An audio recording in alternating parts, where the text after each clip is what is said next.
America की पहली missile गिरते ही अरब देशों में लगेगी आग। ईरान के करीबी दोस्त देश को क्यों सता रहा है डर। नमस्कार, न्यूज 18 का डिजिटल प्लेटफॉर्म आप देख रहे हैं और मैं हूं रितु सिंह।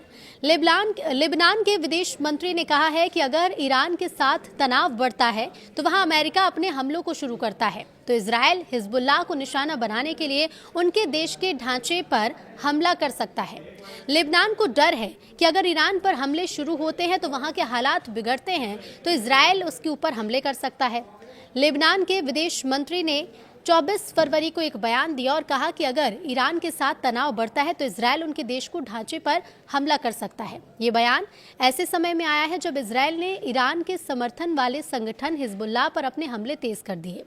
अमेरिका ईरान तनाव के बीच लेबनान की सेना ने आरोप लगाया कि इजरायली सेना ने दक्षिण लेबनान में उस जगह के पास गोलीबारी की जहां वो नई चौकी बना रही थी। सेना ने कहा कि उसने अपने जवानों को जवाबी फायरिंग के आदेश दिए।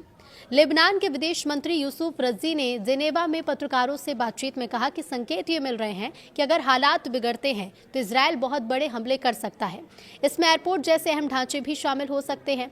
उनका ये बयान ऐसे समय में दिया गया है जब अमेरिका ने मध्य पूर्व में अपनी सेना की बड़ी तैनाती की है, जिससे ये लगता है कि वॉशिंगटन ईरान के खिलाफ लंबा सैन्य अभियान चलाने को तैयार है। लेबनान के विदेश मंत्री रज्जी ने कहा कि हम कूटनीतिक प्रयास कर रहे हैं कि अगर जवाबी कार्रवाई भी हो तो लेबनान के आम नागरिकों के ढांचे को निशाना न बनाया जाए। लेबनान के मंत्री ने साफ कहा कि यह युद्ध हमारा नहीं है। एक रिपोर्ट के मुताबिक लेबनानी अधिकारी ने अपना नाम न बताने की शर्त पर यह बात की और उन्होंने कहा कि लोगों को डर है कि घटनाओं की एक कड़ी शुरू हो सकती है। पहले अमेरिका ईरान पर हमला करे, फिर हिजबुल्लाह इजराइल पर जवाबी हमला और उसके बाद इजराइल की ओर से बड़ा हमला हो। सोशल मीडिया प्लेटफॉर्म पर यह कहा गया कि उन्हें उम्मीद है कि हिजबुल्लाह किसी नए संघर्ष में शामिल नहीं होगा और लेबनान को और तबाही से बचाएगा। उन्होंने ये भी कहा कि हमें चेतावनी मिली है कि अगर हिजबुल्लाह ने हस्तक्षेप किया तो इजराइल ढांचे पर हमला कर सकता है। हर संभव ये कोशिश कर रहे हैं कि ऐसा ना हो। लेबनान पर इजरायली हमले नवंबर 2024 में हुए युद्ध विराम के बावजूद इजराइल लेबनान में हमले करता रहा है। ये युद्ध विराम ईरान समर्थित हिजबुल्लाह के साथ 1 साल से ज्यादा तक चली लड़ाई को रोकने के लिए हुआ था। इजराइल आमतौर पर कहता है कि वो हिजबुल्लाह को निशाना बना रहा है।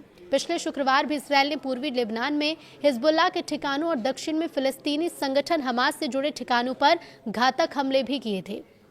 शनिवार को हिजबुल्लाह की तरफ से कहा गया कि उसके 8 लड़ाके मारे गए हैं और उसने बदला जारी रखने की कसम खाई। उसके नेता नईम कासिम ने पिछले महीने ये कहा था कि अगर तेहरान यानी कि ईरान की राजधानी पर हमला होता है तो इसे हिजबुल्लाह पर हमला ही माना जाएगा। बता दें कि सोमवार को अमेरिका ने अपने दूतावास जो लेबनान की राजधानी बेरूत में है वहां से गैर जरूरी कर्मचारियों को देश छोड़ने के आदेश दिए थे। ऐसा इसीलिए किया गया क्योंकि ईरान के साथ संभावित संघर्ष की आशंका बढ़ गई है।